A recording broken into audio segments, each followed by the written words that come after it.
Hi, this is Jose Barriga with a new project today.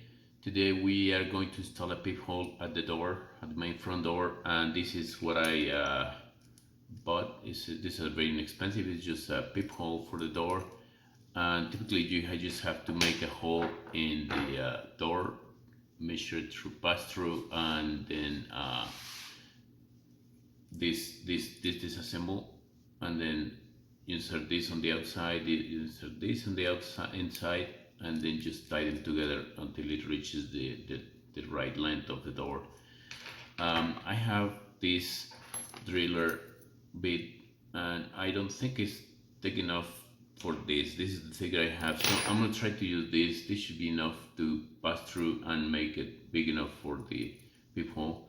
So I'm gonna give it a try to that, using that one, and see how it goes. The ideal height of this is like 1 meter and 40 centimeters, or 1 meter to 45 centimeters, depending on the height of the people who lives in that house. Sorry, I don't have it in inches, but feet and inches. But it's easy to find a conversion. You just find the right height depending on the people who lives in the house. There's no measure on that. It's really a very personal preference. I was looking for the right height, and everybody says just use your common sense, and depending on the people who are going to use it.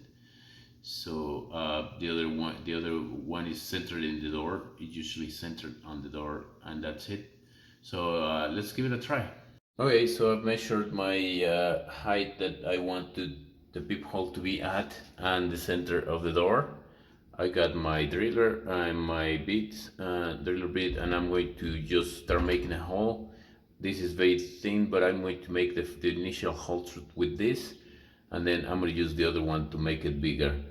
I'll show it again when the hole is made. Okay, the hole is done. This fits okay. I checked it. I'm not sure what material is this. This is actually white. It's not wood. But it was quite easy to perforate, and this fits in there now. So I'm gonna tie it together next and see how it works. So we completed the peephole, and that's how it looks like from the inside. That's how it looks like from the outside. And it's important to mention that this part should be placed up, because with the time this is going to get loose, and by gravity it should just fall and cover the peephole. So this should go upward, and that's it. If you like my videos, if you find them useful, please subscribe to my channel and like my videos, and I'll see you in the next project. Bye.